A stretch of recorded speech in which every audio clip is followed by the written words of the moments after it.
Tamil junior November 1980. Get ready. 10 seconds. 5 seconds. Start. பெரியோர்களே, அருமை நண்பர்களே, வளரும் தமிழகம் என்ற தலைப்பில் பேசுமாறு வானொலி நிலையத்தார் என்னை கேட்டு கொண்டுள்ளார்கள்.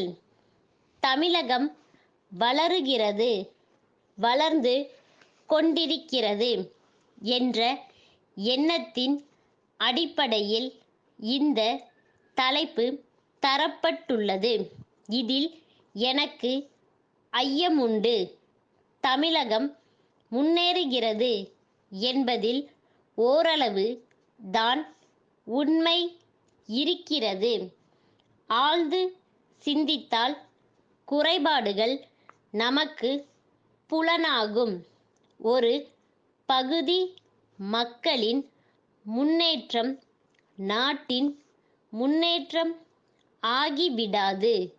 வறுமை கோட்டிற்கு கீழ் வாழ்பவர் என்றால் ஒரு நாளைக்கு ஒரு நேரங்கூட வயிறார உண்ண முடியாத நிலையில் இருப்பவர்கள். இவர்கள் தொகை வளர்ந்து கொண்டிருக்கிறது. இன்று அவர்கள்தான் பெரும்பான்மையினர். தமிழகம் உண்மையிலேயே வளருகிறதென்றால் வறியவர்களின் தொகை வளருவது தடுக்கப்பட வேண்டும். அந்த தொகை குறைய ஆரம்பிக்க வேண்டும். அப்பொழுதுதான் தமிழகம் வளருகிறது என்று பொருள். நாம் போடும் திட்டங்கள் பெரும்பான்மை மக்களுக்கு நன்மை பயக்க கூடியவையாக, பொருளாதார ரீதியில் அவர்களது வளர்ச்சிக்கு வழிகோலுவதாக அமைய வேண்டும். அதற்கு பல்வேறு துறைகளில் எடுக்கப்படும் முன்னேற்ற நடவடிக்கைகளுக்கு ஏற்றபடி கல்வித்துறை பணியாற்ற வேண்டும்.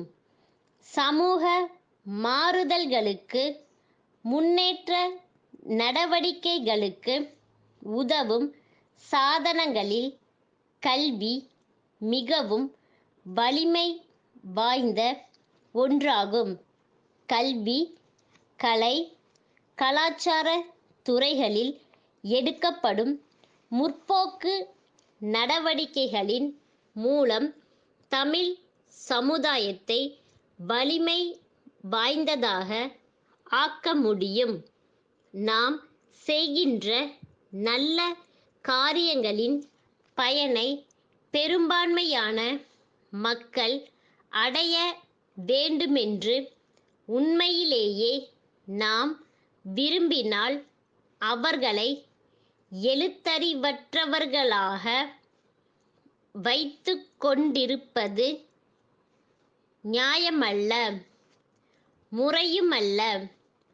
அவர்களது அறிவு கண்ணை திறந்துவிட வேண்டும். முதியோர் கல்வி என்பது எல்லா வாய்ப்புகளையும் பயன்படுத்தி செயல்படுத்த வேண்டிய ஒரு திட்டமாகும். இதற்காக தமிழக அரசு தனிக்குழுவை நியமித்து சிறப்பான முயற்சிகளை மேற்கொள்ள இருக்கிறது. பல்வேறு பொது சேவை அமைப்புகள் பங்கு கொள்ளத்தக்க அளவில் திட்டங்கள் வகுக்கப்படும்.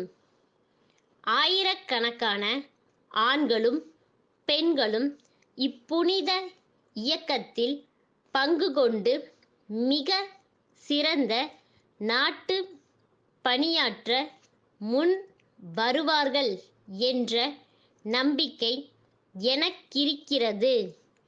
எல்லோரும் எழுத படிக்க தெரிந்தவர்கள் என்ற நிலைமை முன்னேற்றத்தை வேகப்படுத்தி திட்டங்கள் வெற்றி அடைய செய்யும். சென்னை தியாகராய நகர் திருமலை சாலையிலுள்ள உயர்நிலைப் பள்ளி மாணவர் சங்க தலைவர் சாரதியிடமிருந்து சென்னை மாநகராட்சி ஆணையர் அவர்கட்கு 10/1/1979 நாளிட்ட கடிதம்.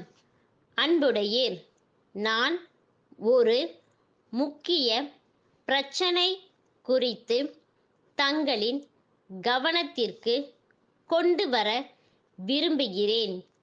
எங்கள் பள்ளியின் பக்கத்திலுள்ள காலி மனையும் அதை சுற்றியுள்ள இடமும் சமமாக இன்றி பள்ளமும் மேடுமாக இருப்பதால் மழை நாட்களில் நீர் தேங்கி ஈ கொசுக்கள் உற்பத்திக்கு வழி செய்கிறது.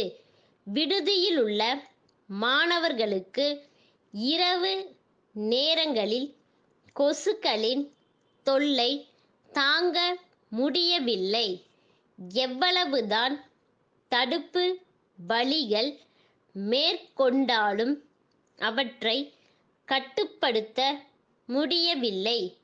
அவை மலேரியா போன்ற கொடிய நோய்களை பரப்பக்கூடியவை என்பது தங்களுக்கு தெரிந்ததே. அவற்றை கட்டுப்படுத்தாவிடில் அவை பரப்பக்கூடிய நோய்களை கட்டுப்படுத்துவது கடினம். தங்கள் உண்மையுள்ள ஸ்டாப்.